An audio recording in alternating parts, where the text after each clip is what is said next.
Bonjour à tous. Nous allons apprendre aujourd'hui comment réaliser des porte-empreintes en résine chémopolymérisable avec bourrelet de Stens. Dans cette vidéo, nous allons voir comment réaliser les tracés de conception de ces derniers, les protocoles de réalisation, quelles sont les différences entre le maxillaire et la mandibule ainsi que les points communs, et nous allons également voir quelles sont les étapes de vérification afin d'être certain de la qualité de notre travail. De la même manière, cette vidéo vous servira également dans la réalisation de bases d'occlusion. Concrètement, le matériel requis pour pouvoir réaliser nos tracés et nos porte-empreintes ou bases d'occlusion.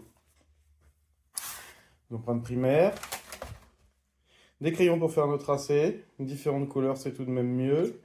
Ensuite, pour la base, de la résine chémopolymérisable, type Ivolène. Les récipients, une balance pour peser la résine et du vernis. Un rouleau et une planche, on peut faire 100. Il va nous falloir de l'eau bouillante, un récipient, du Stène, blanc pour le maxillaire, rouge pour la mandibule. Il va nous falloir un rimformer, un réglé, un couteau type couteau Stanley, de la vaseline, une fraise résine. Pour la réalisation du maxillaire, il va d'abord falloir déterminer les limites de notre porte-empreinte. Pour ce faire, il y a quand même quelques tracés à respecter. La première chose, ça va être de mettre en évidence les indices biologiques. Rétro-incisive, tubérosité maxillaire, insertion des ligaments ptérygoïdiens maxillaires,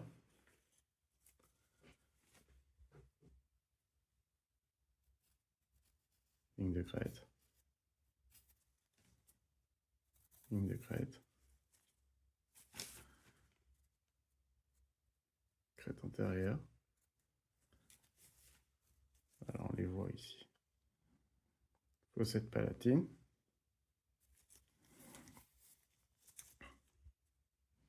Plan sagittal.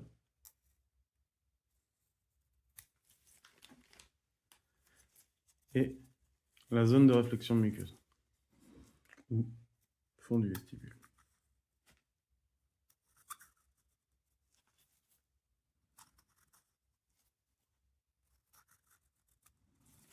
Bien entendu, il va falloir décharger au niveau des insertions musculaires et des freins.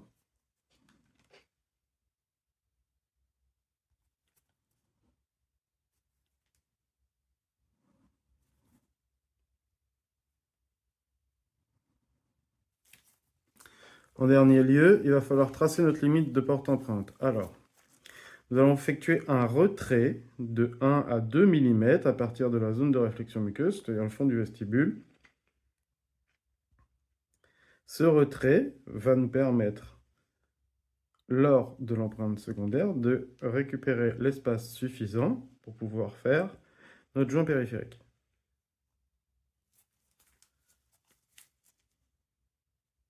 Il est bien important d'englober les tubérosités, de dégager les freins et les insertions musculaires. Le porte-empreinte va passer sur les insertions des ligaments ptérygoïdiens maxillaires et à peu près en retrait de 2 à 3 mm derrière les fossettes palatines. Voilà notre tracé de porte-empreinte maxillaire. Avant de réaliser la base de notre porte-empreinte en résine chémopolymérisable, il va être important de bien isoler notre modèle avec un isolant plâtre résine. Il ne faut surtout pas oublier cette étape, sinon la résine va rester collée au plâtre et nous aurons perdu notre empreinte primaire. Soyons généreux et même les côtés du modèle doivent être vernis.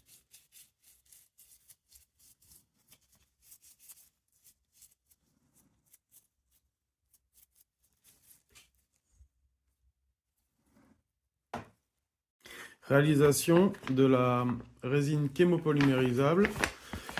Il va donc falloir mélanger le polymère et le monomère et créer une plaque calibrée. Ma priorité va être de suivre les recommandations constructives pour un porte-empreinte. 22 grammes de polymère. Il est important de mettre ces équipements de protection individuelle à cette étape. Masque, un minimum.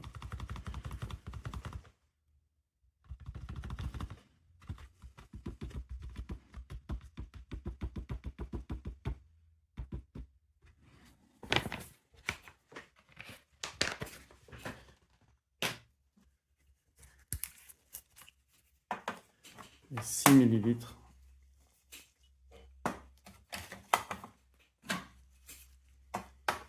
de monomère.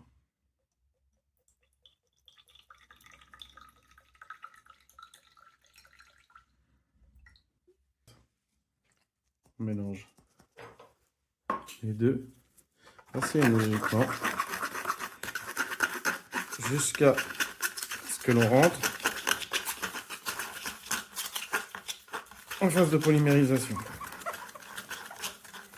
C'est facile à déterminer, vous allez voir, la résine finit par ne plus coller au récipient. Voici.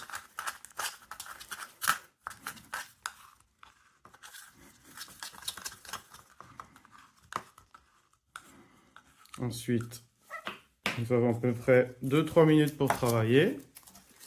Donc d'abord, on va la calibrer. Il existe des petites planches et des petits rouleaux. Un petit sac de transport.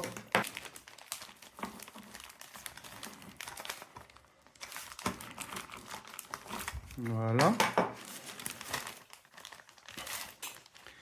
On va venir appliquer cela sur notre base.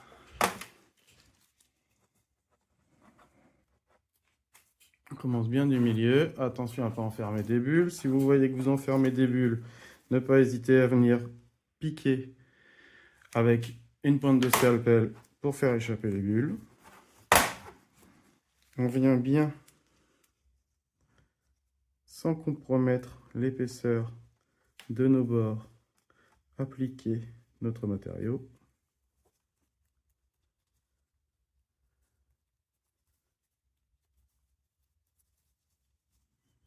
Et on va venir découper l'excédent au scalpel.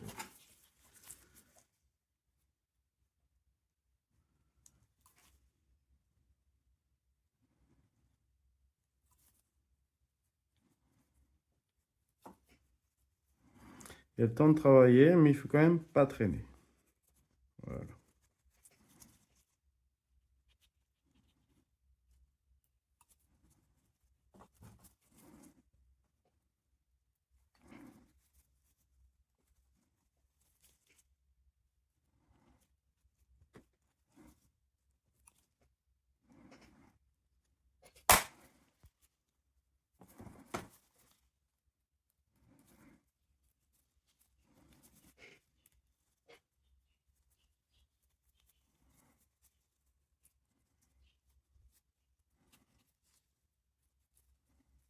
Voilà. Nivolène crée une forte réaction exothermique lorsqu'elle termine sa polymérisation. C'est là que vous allez pouvoir vous rendre compte qu'il est déjà trop tard. Donc bien appliqué. On récupère un petit peu de chute pour permettre de faire des petites rétentions pour le bourrelet de Sten que nous allons venir appliquer par la suite.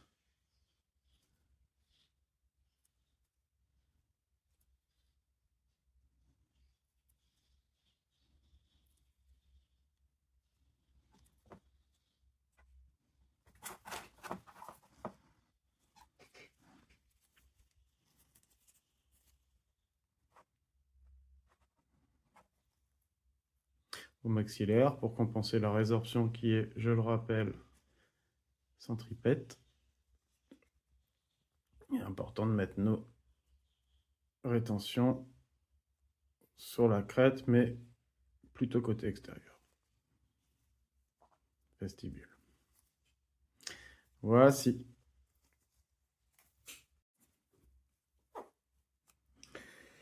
Après polymérisation, on va pouvoir démouler notre base.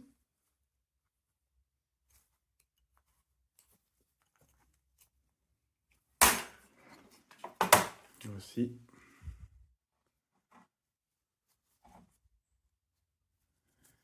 Il va falloir maintenant régler nos bords.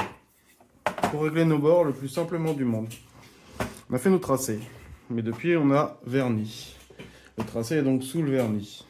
Par contre, ce qu'on aimerait bien, c'est que ce tracé se reporte dans l'intrado de notre porte-empreinte. Donc on le retrace avec un crayon gras. Si vous n'avez pas de crayon gras, on réduit et on s'arrête au trait.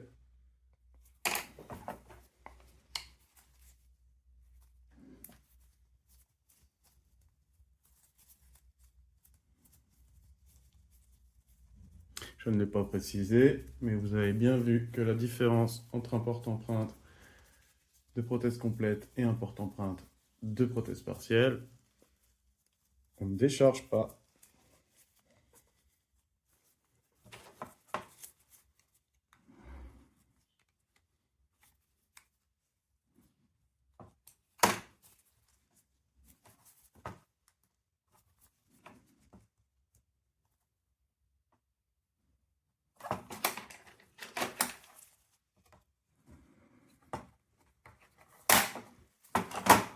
Voilà.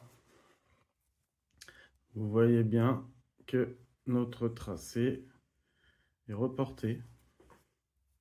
Ensuite, réduction à la fraise.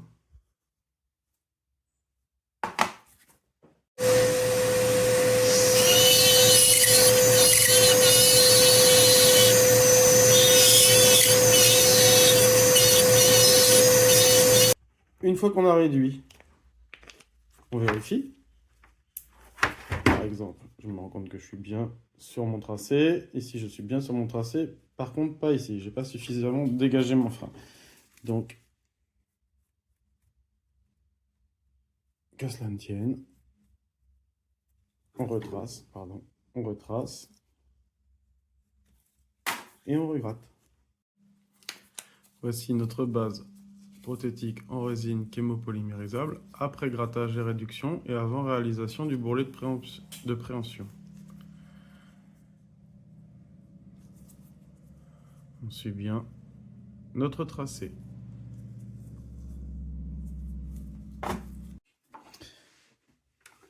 On augmente un petit peu les rétentions.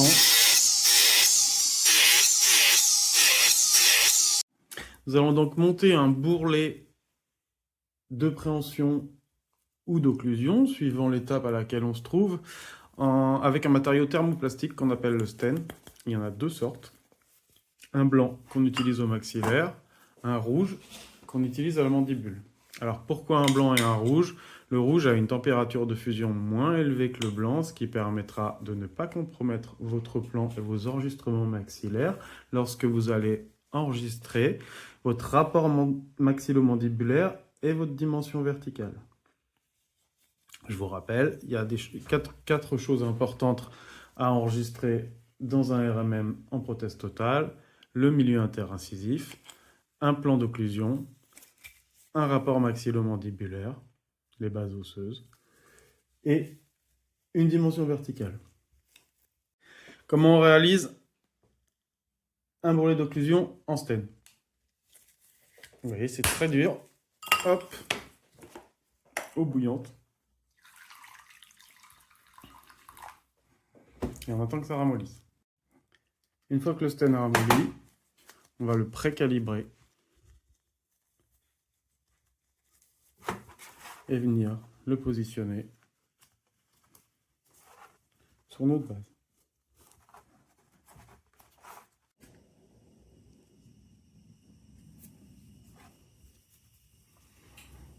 Ensuite, on le solidarise à l'aide d'un couteau à cire très fortement chauffé à notre base prothétique en résine.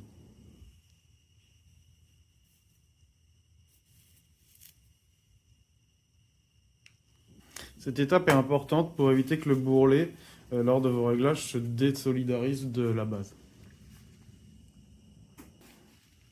Afin d'éviter de noircir votre base d'occlusion, je vous invite à essuyer à chaque fois.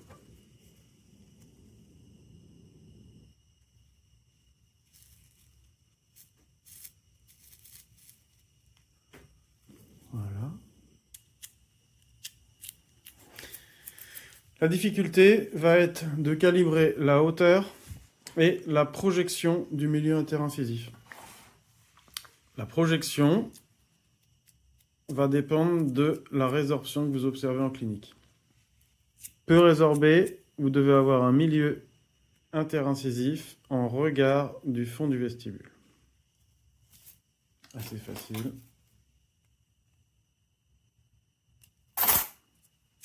Voilà comment on calibre. Moyennement résorbé, on projette un petit peu. Fortement résorbé, on projette encore. Chaque fois, on rajoute entre 1 et 2 mm. La deuxième chose va être de savoir où se situe le bord. Pour situer le bord, deux solutions. La première, c'est d'utiliser un papillomètre en clinique au moment de l'empreinte secondaire. Et d'envoyer la mesure de ce papillomètre par rapport à votre bord libre. Si toutefois votre prothésiste n'a pas d'informations concernant le papillomètre, il existe des valeurs moyennes qui sont nos références et il est établi que notre bourrelet doit être de manière théorique au maxillaire à 22 mm du fond du vestibule. Donc il nous faudra faire un report au réglé à 22 et ainsi retravailler notre stance. Concernant le plan, nous avons un outil, le Rimformer, qui va nous aider déjà à précalibrer notre plan.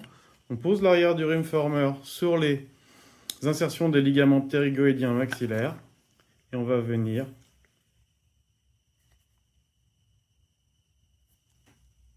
calibrer un plan. Ensuite, il ne restera plus qu'à régler la hauteur. Une fois que le bourrelet est durci, que vous avez positionné la projection du bord libre dans le plan sagittal, que vous avez pris vos repères concernant la hauteur de votre bourrelet, que vous avez précalibré votre plan d'occlusion, il va falloir déjà dégrossir, calibrer les bourrelets. C'est là tout l'intérêt de ne pas en mettre de trop dès le départ, parce que plus vous mettez de matière, plus il va falloir retirer. Donc pour retirer, il va falloir qu'on utilise le couteau Stanley, voire le scalpel. Bien entendu, il faut faire attention aux doigts. Je vous rappelle qu'il n'y a ni dents, ni bourrelet sur les tubérosités.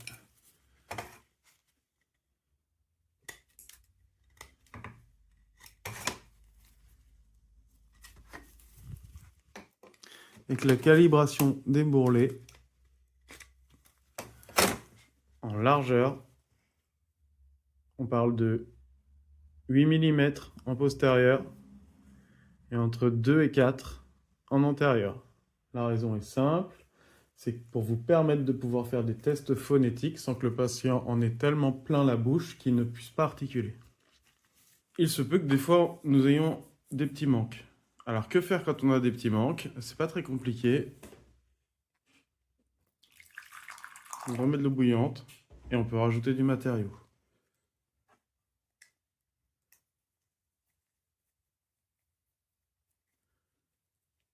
Vous voyez. Une fois que les éventuels rajouts sont faits, il va falloir faire une calibration plus fine pour avoir quelque chose de plus harmonieux. Pour ce faire, on va utiliser une fraise résine à denture croisée qui devra avoir un bon mordant, c'est-à-dire pas trop usé. Et en même temps, il faudra tourner à une vitesse extrêmement réduite. Si on tourne trop vite, on va faire chauffer le stand, ce qui va fondre et bourrer la fraise. Et en gros, il ne faut pas dépasser 6000 tours, 6-8 000 tours à peu près.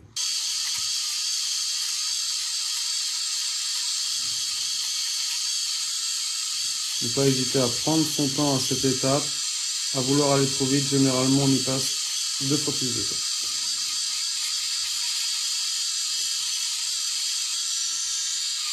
temps. Notre porte-empreinte ou notre base d'occlusion est quasiment terminée. Il va falloir qu'on vérifie si tous les éléments qu'on a mis en place sont cohérents avec nos enseignements théoriques. La première chose est de savoir si notre bourrelet est bien positionné. On sait qu'au maxillaire, la résorption étant centripète, on va positionner notre bourrelet sur la crête. La projection de ma crête est ici, d'où l'intérêt de faire nos tracés, mais légèrement vestibulé. Voici.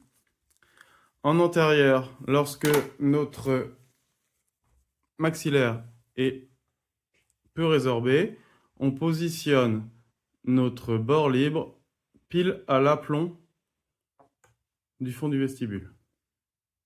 Voilà. Admettons que lors de votre observation clinique, vous ayez enregistré, grâce au papillomètre, un bord libre à 10 mm.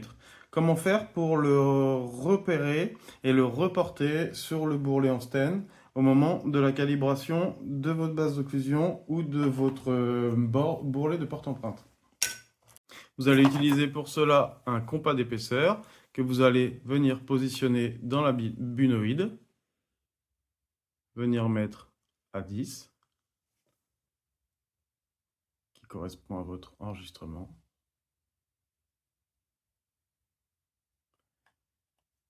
Vous repérez le tracé, vous réglez comme on a réglé tout à l'heure. Sans information, votre prothésiste vous donnera une hauteur moyenne au maxillaire de 22 mm à partir du fond du vestibule. Nous sommes ici à 24 mm, il nous reste 2 mm à retirer. Pour ce faire, on va utiliser un abrasif. Je vous montre. D'abord, on vérifie qu'on a toujours bien conservé notre plan. OK. Et on retire ces 2 mm. On se fait un repère.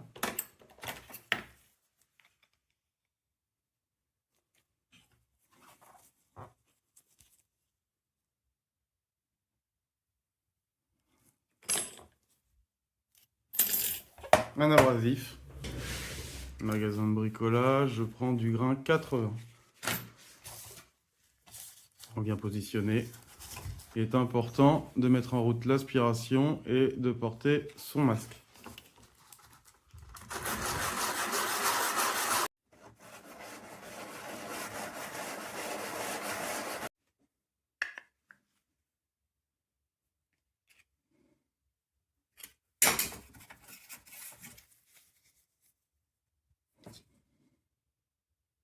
Notre bourrelet calibré. On va passer un coup de papier de verre pour la finition.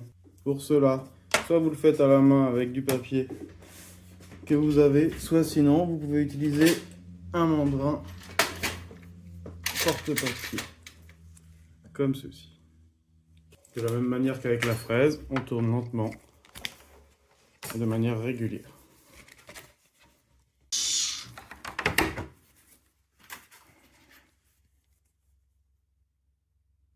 3, parfait. Notre porte-empreinte bourrelet d'occlusion est terminée.